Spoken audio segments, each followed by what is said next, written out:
God rescued Israel from Egypt and then brought them through the Red Sea on dry ground, tested them in the wilderness, and then entered into a covenant with them at Sinai, which involved for Moses 7 trips up and down the mountain. Trip number 5 being a pretty big one. Moses is up there for 40 days and 40 nights, which turned out to be just a little bit too long for the people of Israel there down at the bottom of the mountain. Let's open up to Exodus 32 and read this sad story of what was happening there at the bottom of the mountain together. When the people saw that Moses had delayed, he's been up there for 40 days. Come on, Moses. The people gathered themselves together, went to Aaron and said, "Come on, Aaron, make for us gods who shall go before us." And that's a little bit ironic. How could you make a god? Well, unfortunately, Aaron, the high priest, he makes no attempt to resist this request. Not a very good sign for the priesthood, by the way. And he calls on the people and says, "Hey, bring me all your earrings. I know you guys have a lot of shiny earrings. Bring them over here. I'm going to melt them all down."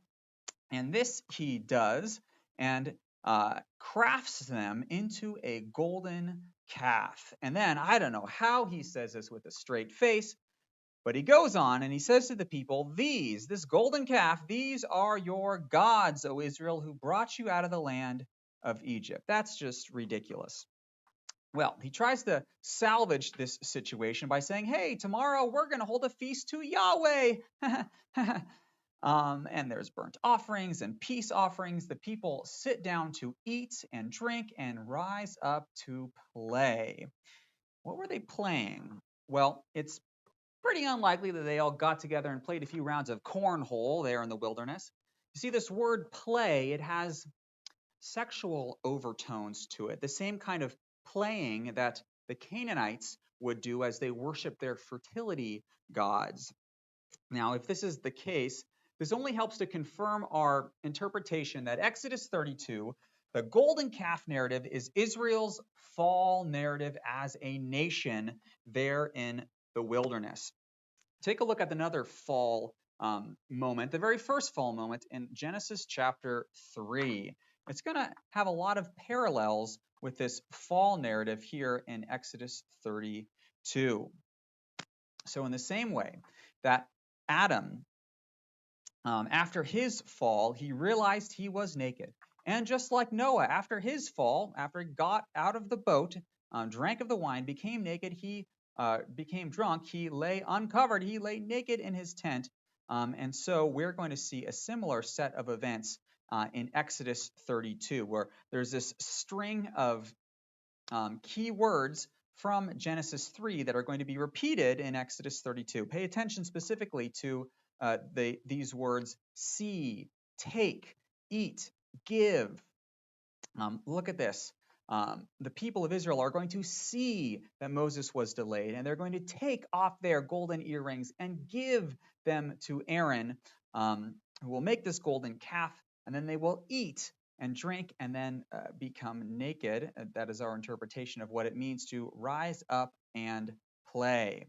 Not a very good situation here. However, we've been prepared for this. We know that Israel is heading for a fall, don't we? I mean, way back in chapter 2, after Moses' rather silly attempt to assume leadership of the people by killing an Egyptian slave driver, the people reject Moses' leadership back in chapter 2. And then again in chapters 5 and 6, they complain bitterly when Moses assumes leadership of the people again after Pharaoh says, "Make bricks without straw." So there's that moment. And then they're at the Red Sea. They faithlessly expect their doom as Pharaoh's chariots come marching towards them, and they're trapped between the chariots and the Red Sea. There's their faithlessness expressed there, and they're going to fail Yahweh's test to listen and to do his Torah again and again and again in the wilderness, and they're going to fail the test to come up and enter into Yahweh's presence through the fire on Mount Sinai there in chapters 19 and 20 again. So we know that Israel is heading for a fall, and that fall they do here in chapters 32. Well, this certainly is the last straw for the people. And God is going to inform Moses, who's still up on the mountain. This is number 5. He's still up on the mountain. And he says to Moses, I will consume the people, and I will make a new nation out of you, Moses. I am starting over. It took me a while, 430 years, to make the 70 sons of Jacob into a large nation, but I don't care. I'm going to start all over with one, with you. Well, this introduces the first of 3 very important intercessions by Moses, the covenant mediator, the covenant interceder. He is going to plead with Yahweh to remember your covenant, forgive your people. And Yahweh listens and he relents. He changes his mind. Now, that is simultaneously encouraging and a little bit disconcerting, isn't it? How can God change his mind? He shouldn't be allowed to do something like that. Well, if you search through the scriptures, you will notice a couple of different instances where God is going to change his mind, but he never changes his mind away from his promise to bless his people or away from his covenant purpose.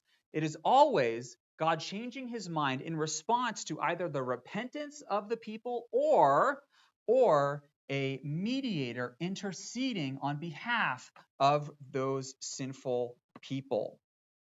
Well, Moses is finally, after the 40 days, going to come down the mountain, and he's going to march down to the people, destroy that golden calf, break his newly minted tablets of stone with the 10 commandments on them, and after 3,000 idolaters are executed, Moses is going to return back up the mountain to intercede before Yahweh again, and again ask him to forgive. And this particular intercession number 2, is rather significant because Moses, he knows that this apostasy, this great fall of Israel, it deserves death.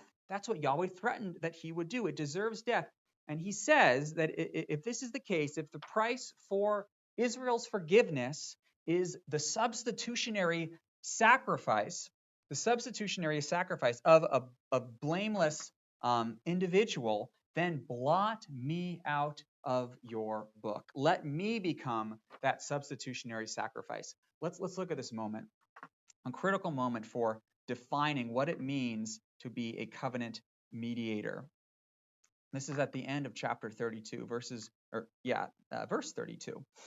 But now, if you will not forgive their sins, if you will forgive their sins, but if not, blot me out of your book that you have written. Take me instead, Moses says. Well, Yahweh doesn't take Moses up on this offer. However, the offer itself, to stand in the gap as the substitutionary sacrifice, this offer teaches us that the only way that this covenant with Israel is going to work is if we have a Moses-like mediator. It is as if this series of stories creates for us a help wanted sign.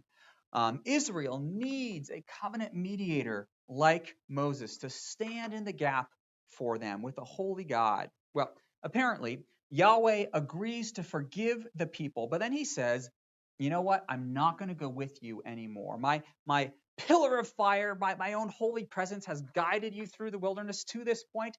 I'm not going to do it anymore. You know what? I'm just going to send an angel instead. I can't be among this sinful, rebellious people anymore. Well, Moses is going to go back down, communicate this disastrous word to the people, and the people are going to mourn. Oh, no.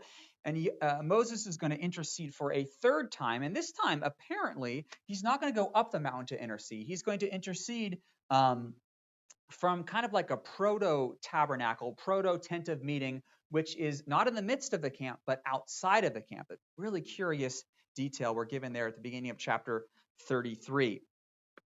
Well, Yahweh, who is always eager to forgive, tells Moses, all right, Moses, get a couple of tablets and take them up the mountain. You broke 2 tablets, get 2 new tablets, and I'm going to write the 10 commandments on those tablets. And we are going to renew the covenant. This is great. We're renewing the covenant. Fantastic. Let's look at this moment in chapter 34. Moses is going back up the mountain. This is trip number 7. I'm sure he's getting very tired at this point. The Lord, he descended in cloud and stood with him there. Remember, the Lord stood on the rock at Horeb. Now Yahweh is standing on the mountain and proclaiming his name. He's going to hide Moses in a cleft of the rock. We're told, I'll put you in a cleft of the rock and I'll cause my glory to pass before you. And when he does, he's going to proclaim his name. Now, remember how critical the name of Yahweh is in the book of Exodus and defining the meaning of the name of Yahweh. Way back in chapter 3, God told Moses that my name is I am the one who is. I am who I am. God told the elders in chapter 6 that I am the Lord, he who keeps my covenant. I am a promise keeper. I will take you out of the land of Egypt, and I will bring you to the land of Canaan, which I promised, which I covenanted with the patriarchs to give them. And then he's going to tell Pharaoh, the same guy who said, who is Yahweh? I don't know anyone who's called Yahweh.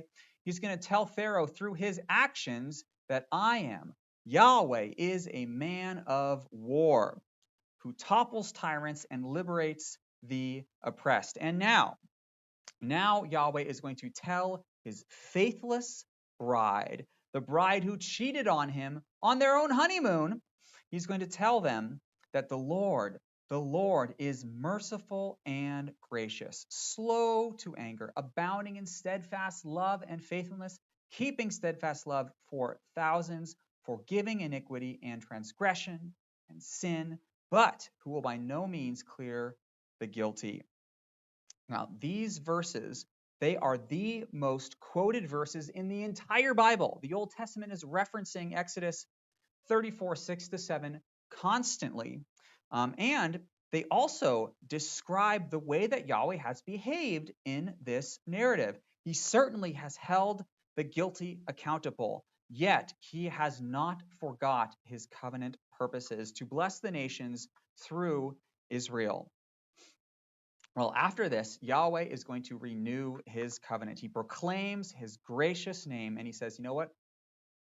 Let's start over. Let's make the covenant. And he reaffirms his promise to bring Israel to the land of the Amorites, Canaanites, Hittites, Perizzites. And then he reiterates, this is very interesting, he reiterates the book of the covenant. Remember the book of the covenant, those 42 laws? Well, here in verses 12 all the way down to 26, we have like a summarized form of the book of the covenant, which copies a handful of the laws from that earlier section back in Exodus 20 to 23, and it takes 10 commandments as kind of a summarized form of that. Very interesting. And then Yahweh writes the original 10 commandments on new tablets and gives them to Moses, who takes them with him back down the mountain and back to the people. Well, Moses is carrying these 2 new tablets in his hands, and his face, it says, his face is shining. But actually, that's not quite literally what the text says. Let's see what the text literally says about Moses' face. A very curious detail. Moses did not know that the skin of his face shone because he had been talking with God and everyone was afraid to come near him. So he put a veil over his face. Now look at this verb, shine. One of the translations is shine, but it also could mean to possess or to display horns. What? Look at this. It's a rare word, only showing up 4 times, and 2 of the instances are here in Exodus 34. This is Karan, but look at this instance here in Psalm 69, where it says, this will please the Lord more than an ox or a bull with horns. A bull who is shining? No, a bull with horns and hoofs. And that is why, that's why you'll see very often in iconography, in statues, and in paintings, Moses is displayed as having horns. These are two horns coming out of Moses' head. There he is holding one of the tablets. Here's a close-up of Moses with horns. His face is shining, or it is displaying horns. Now, does this mean that shine is a mistranslation and really Moses had a couple of horns sticking out of his head? Well, no, I don't think Paul lets us get away with that quite literal interpretation. Remember in 2 Corinthians 3, he's going to say that Moses had a veil over his face in order that Israel would not see that the glory of the old covenant was fading away. So it doesn't seem likely that Moses had horns and the horns faded, and then he got horns again, and they faded again. No, the horns are a metaphor or a symbol of a beam of light which is going out from Moses' face.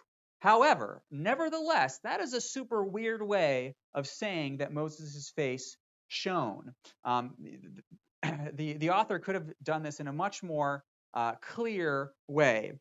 It's weird, and it is intentionally weird, and that's because this idea is operating at multiple levels. I mean, on the one hand, Moses is reflecting the glory of God himself. Yes, this is true, but also Moses is possessing a feature of a sacrificial animal.